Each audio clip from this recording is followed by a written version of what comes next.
Fala aí, fanático vascaíno, fanática vascaína, bom encontrar você aqui nesta segunda-feira para começar mais uma semana analisando o empate com o Nova Iguaçu em 0-0. Verratti foi embora, a nova camisa do Vasco da Gama, clássico com o Flamengo quarta-feira, tudo isso e muito mais no nosso Café Vascaíno agora para você. Então peça o seu like, mãozinha que está aqui embaixo, que é super importante para o nosso conteúdo, para que ele chegue em outros vascaínos, compartilha para geral e se é novo, se inscreve no nosso canal.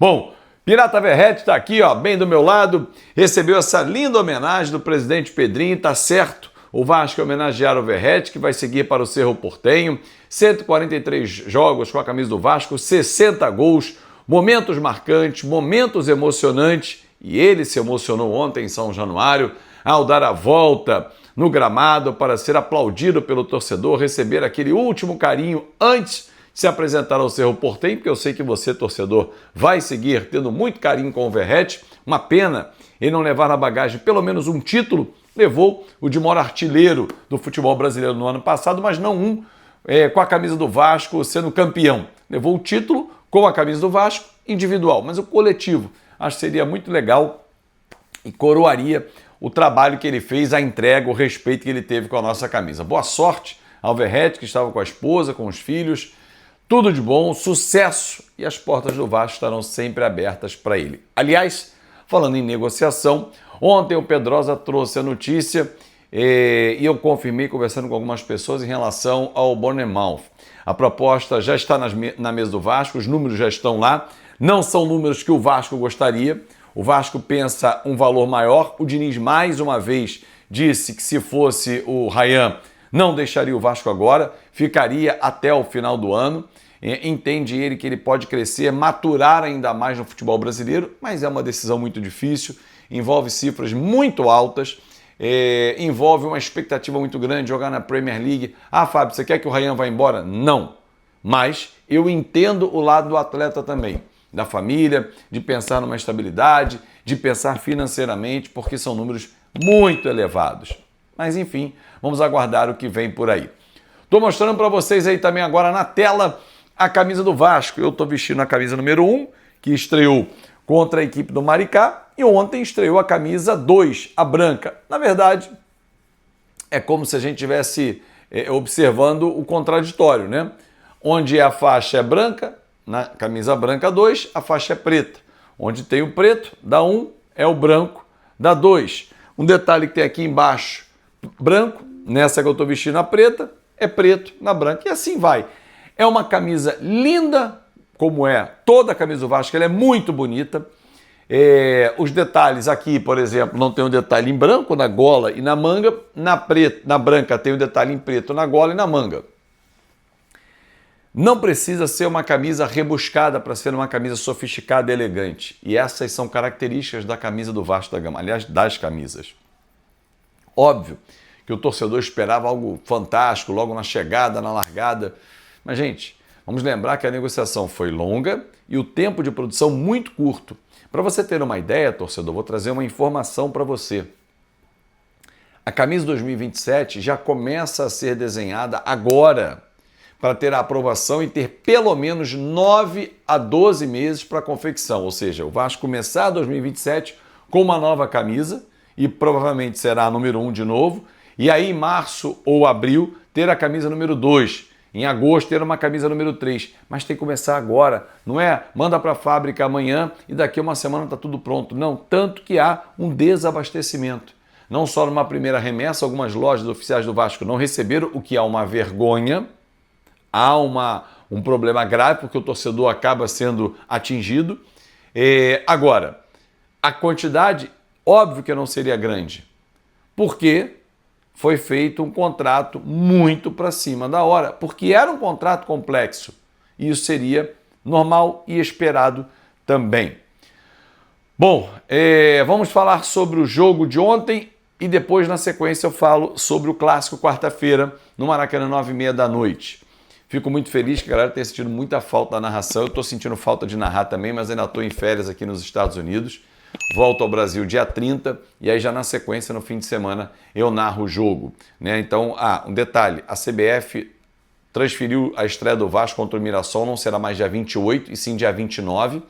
Então tem o jogo com o Flamengo quarta-feira, depois tem Boa Vista, Mirassol. Então esses próximos 3 jogos eu ainda não faço. Na sequência, salvo engano é Madureira, eu já começo a temporada 2026 ao seu lado. Bom, mas o que eu vi ontem aqui, onde estou nos Estados Unidos, na casa do meu amigo e irmão, do Fernando Neto, da Aline, cara, eu vi assim que o time do Vasco reserva deixa muito a desejar.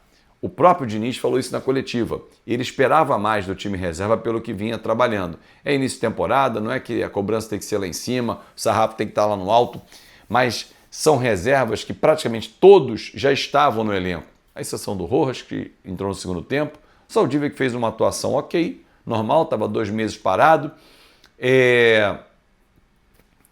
O menino que entrou, o João Vitor, e quem mais? O Maxime voltou, mas ele já estava no Vasco no início da temporada passada. Matheus França, de novo, péssima atuação. Cara, assim, eu esperava mais do time do Vasco. As peças têm que aproveitar a oportunidade. O Garré, de novo, não aproveitou a oportunidade. O JP entrou, aproveitou a oportunidade. O Maxime aproveitou a oportunidade, mesmo que pouco. Foi um jogo nota 3, 4 no primeiro tempo, 5, 6 no segundo tempo, por algumas oportunidades criadas, algumas chances e tal. Um jogo que no todo teve uma média de 4,5, 5. Muito ruim, muito ruim. Os reservas do Vasco precisam ser mais qualificados. Ou o Vasco tem que trocar algumas peças também da reserva. Nenhum problema. Está no mercado para isso, abrir espaço. O Tadieres não está levando o Esforça. O Vitória não está levando o David. É isso, abrir espaço para trazer outras peças. Porque o nosso banco de reservas deixa muito a desejar. Em algumas posições não, mas em outras sim. Por exemplo, quem vai ser o centroavante reserva? Ryan jogando de falso 9. Não tá legal, entra quem? O GB? GB tá pronto? Não. Se o Ryan não tá pronto, que dirá o GB? Verratti já foi embora. Tá aí uma função que a gente precisa de um reserva. Se vier o Brenner, ok, é titular. Ou vai ser reserva? Mas ok, ainda não veio o Brenner, tem que ter um acerto com ele também, com a Udinese para fechar essa operação. Por exemplo, na zaga, o Saldívia cobre os 2 lados? Não sei. É um jogador que ainda precisa ser experimentado. Quem é que é o reserva do Coutinho? Rojas? Calma, chegou agora. Garré, mais uma vez, não perdeu a chance. Volante. Barros, Thiago Mendes, titulares. Hugo Moura, Tietê, JP, a gente está bem servido? Será? Não vejo. JP é um cara que tem que observar, um moleque e tal, mas não é imediato. Tietê e Hugo Moura a gente já conhece. O Puma deu conta do recado na vaga do Paulo Henrique? Ok. E na esquerda, Vitor Luiz e... Cara, que sujeito bacana, né? Reconheceu pro torcedor, fui bem não, concordo com as vaias. Foi mal no jogo. Mas quem é o reserva do Piton? Leandrinho vazou. Matheus França. Quando é que o Matheus França vai jogar, gente? O Matheus França era para ser substituto do Coutinho. Pelo valor investido, pelo salário, pela expectativa. Vem aí o Flamengo.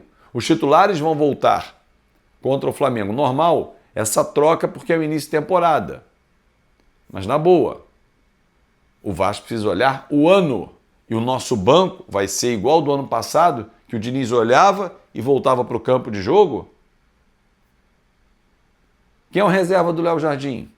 É o Fusato, que fez aquele jogo com o Atlético Mineiro que nos deixou preocupadíssimos com a atuação dele? Então, assim, o banco, e eu já disse isso e repito, cuida de 50% do time durante um jogo. Porque 5 peças podem entrar para tirar 5 titulares.